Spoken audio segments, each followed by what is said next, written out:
So मी doctor Anil उंडे, त्वचारोग तज्ञ, कोपरगाव, अहमदनगर किंवा Ahilyanagar. I am practising here since last 23 years. त्वचारोग तज्ञ म्हणून काम करत आहे. तर आज आपण जे आहे पिंपल्स किंवा तारुण्य पिटिका याच्याबद्दल थोडक्यात माहिती जाणून घेऊया. काय होतं की बरेच पेशंट्स असतात. Pimples is a very common patients in our OPD, आमच्या ओपीडीमध्ये. तर त्याच्याबद्दलची जी माहिती आहे त्याचे पॅम्पलेट वगैरे सगळं मी केलेलं आहे. But patients have got same patients म्हणजे सेम प्रश्न असतात. तर फ्रिक्वेंटली जे काही प्रश्न असतात जे पेशंट्सना, रुग्णांना, त्याच्याबद्दल मी थोडक्यात माहिती देतो. तर तारुण्य किंवा पिंपल्स हे जे प्रकार आहे हा याच्या 13-14 वर्षानंतर सुरू होतो आणि अगदी काहींना 35, 40, 45 पर्यंत पिंपल्स येऊ शकतात. तर ह्याचं जे वय आहे पूर्वी 13-14 वर्षानंतर यायचे, पण आजकाल बिकॉज ऑफ आपल्या जे आहार झाला किंवा जीवनशैली झालेली आहे त्यामुळं अगदी मुलींचं वयात येणार किंवा मुला-मुलींचं जे आहे ते कमी म्हणजे 10-11 वयातच प्युबर्टी सुरू होते आणि अँड्रोजन हॉर्मोन्समुळं जे काही वयात येणारे चेंजेस होतात त्या चेंजेसमध्ये ह्या अँड्रोजन हॉर्मोन्समुळं तेलग्रंथी जे आहेत ते ब्लॉक होऊन हे पिंपल्स सुरू होतात. आणि त्याचे काही प्रकार असतात पिंपल्सचे. 3-4 प्रकार असतात. सुरुवातीचे जे पिंपल्स असतात ती छोटी-छोटी बारीक खीळ, काळसर किंवा पांढरी प्रकारची खीळ. नंतर त्यामध्ये इन्फेक्शन किंवा जंतू संसर्ग होतो त्यामध्ये. खीळ जमा झाली, ते तेलग्रंथी ब्लॉक झाल्यानंतर जे काही सेबेशियस मटेरियल असतं किंवा जे तेलकट पदार्थ असतं त्यात काही जंतू तयार होतात किंवा त्याची वाढ होते. आणि मग त्यामुळं लालसर, पिवळसर असे फोड येतात. काहींना बारीक फोड असतात, काहींना अगदी लाल आणि मोठ्या-मोठ्या गाठी या स्वरूपामध्ये पिंपल्स येतात. So these are the grades. Grade 1, 2, 3, 4. सुरुवातीला बारीक पोळ्या, खीळ, नंतर लाल पिवळे फोड, नंतर गाठी. तर ज्याच्या त्याच्या सिव्हिअरिटीनुसार त्याचा पिंपल्स प्रत्येकाला उद्भवतात. आणि काही पेशंट्समध्ये विशेष करून मुलींमध्ये जे आहे ना, या पिंपल्स बरोबर त्यांना अनेक बाकीचे प्रॉब्लेम्स असतात. अनियमित पाळी, त्वचा तेलकट होणे किंवा अनावश्यक लव किंवा डोक्यावरचे जे आहे माथ्यावरचे केस गळती सुरू होते ह्या पिंपल्स बरोबर. तर अशा पेशंट्समध्ये पीसीओडीचे प्रॉब्लेम राहतो किंवा polycystic ovarian disease. That is one of the very common, सगळ्यात कॉमन असणारी गोष्ट या आजकाल मुलींमध्ये दिसते. आणि अशा पेशंट्समध्ये पीसीओडीच्या गुंतागुंतीचे पिंपल्स राहतात किंवा याला हॉर्मोनल ॲक्ने देखील म्हणतात, ज्याच्यामध्ये मोठ्या प्रमाणात गाठीचे पिंपल्स बेसिकली जॉ लाईनमध्ये म्हणजे आपल्या हनुवटी आणि साईड लॉक्स या बाजूला पिंपल्स येतात.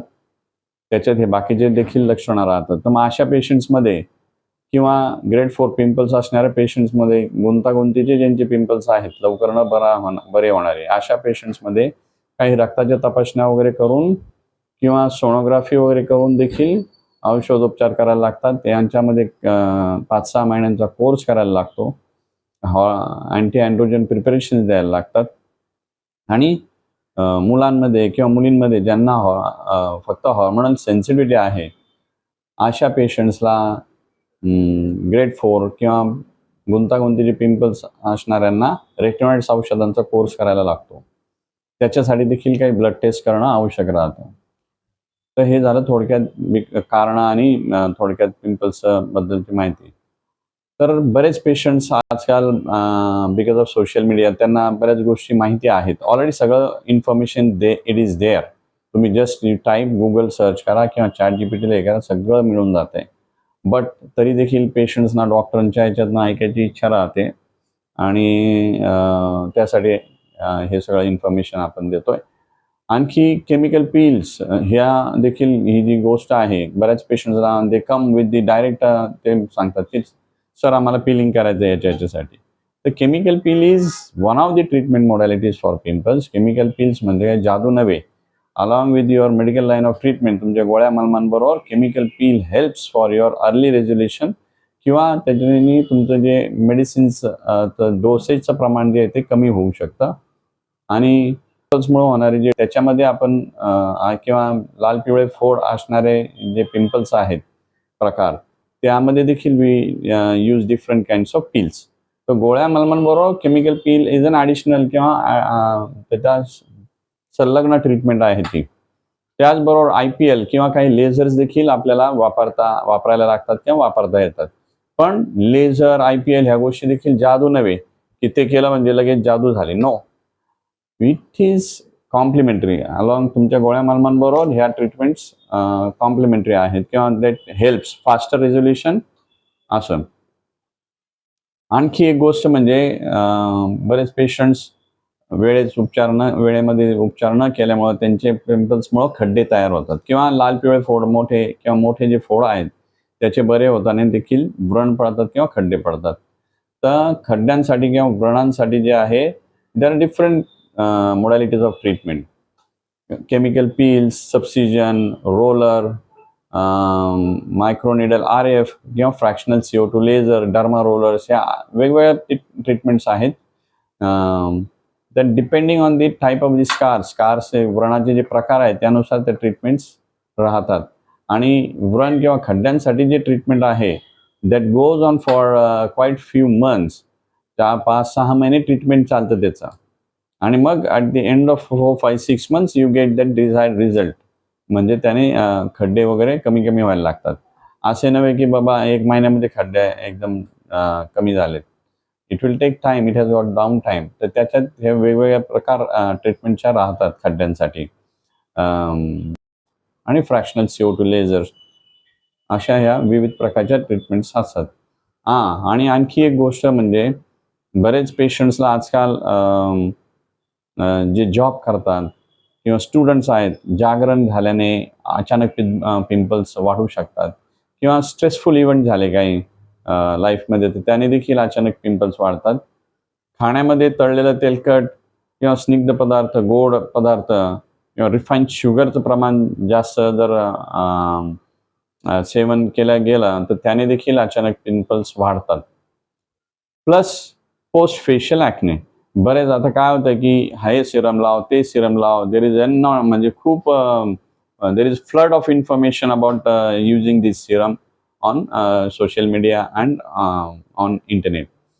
बट योग्य तो वैद्यकीय सल्ल्यानेच तुम्ही ते सगळं करणं आहे. बरेच मग काहीतरी गोरं होण्यासाठी किंवा डिपिगमेंटिंग मलम लावतात ज्याच्यात स्टिरॉइड्स असतात. त्याने ह्या सगळ्या गोष्टींनी होतं काय किंवा फेशियल करतात बरेच पेशंट्स. ज्यांची ऑइली स्किन आहे ते देखील फेशियल करतात आणि they land up with bad pimples. त्यांचं फेशियल केल्यानंतर ज्यांचा ॲक्ने प्रोन स्किन आहे अशांना लगेच नव्हे पण 2, 3, 4 हप्त्यानंतर पिंपल्स सुरू होतात. आणि these are quite complex pimples. खीळ येते सुरुवातीला, मग त्याचं गाठीत रूपांतर होतं आणि खीळ आणि ह्या गाठी they are little bit tough for treatment. It takes time. तर ज्यांना ॲक्ने प्रोन स्किन आहे म्हणजे तेलकट त्वचा आहे अशांनी वगैरे they should not go for facial. मग फेशियल केल्यानंतर देखील यू गेट सम पेशंट्स 3-4 हप्त्यानंतर, महिना-दीड महिन्यानंतर देखील पिंपल्स येऊ शकतात. लगेच नाही येणार, but they can come after 1 to 1.5 months also. So अशा पेशंट्सनी फेशियल्स वगैरे टाळावं. आणि हे सिरम्स वगैरे आणखी एक गोष्ट म्हणजे गोरं होण्यासाठी ओव्हर दी काउंटर आजकाल बरेच मेडिसिन्स किंवा क्रीम्स वापरल्या जातात. ज्याच्यामध्ये ब्लिचिंग एजंट असतं, स्टिरॉइड असतं आणि प्लस रेटिनॉइड्स असतात. असे कॉम्बिनेशन जे बरेच मार्केटमध्ये किंवा ओव्हर दी काउंटर मिळतात. So this things should be avoided. ते सुरुवातीला एक 10, 15, 20 दिवस वापरले की चेहरा छान उजळतो वगैरे, पण त्याची सवय लागते. You become dependent on that आणि कालांतराने त्याची साईड इफेक्ट्स व्हायला लागतात. मग त्याच्यानेच स्किन पातळ होणं, लाल होणं, आग मारणं, त्वचावरती येणं, अनावश्यक केस जे ते उगवायला लागतात आणि पिंपल्स देखील वाढतात. असे हे जे स्टिरॉइड बेस्ड फॉर्म्युलेशन जे आहेत ते वापरल्यानंतर जी स्किनची त्वचेचा जो डॅमेज होतो ते रिपेअर करण्यासाठी it takes lot of time. 5, 6, 7 महिने त्याला वेळ द्यायला लागतो आणि काही damage it becomes very tough for treatment. त्याच्यामुळे कृपया करून हे जे आहे योग्य तो सल्ल्यानेच हे वापरणं गरजेचं आहे, या जे क्रीम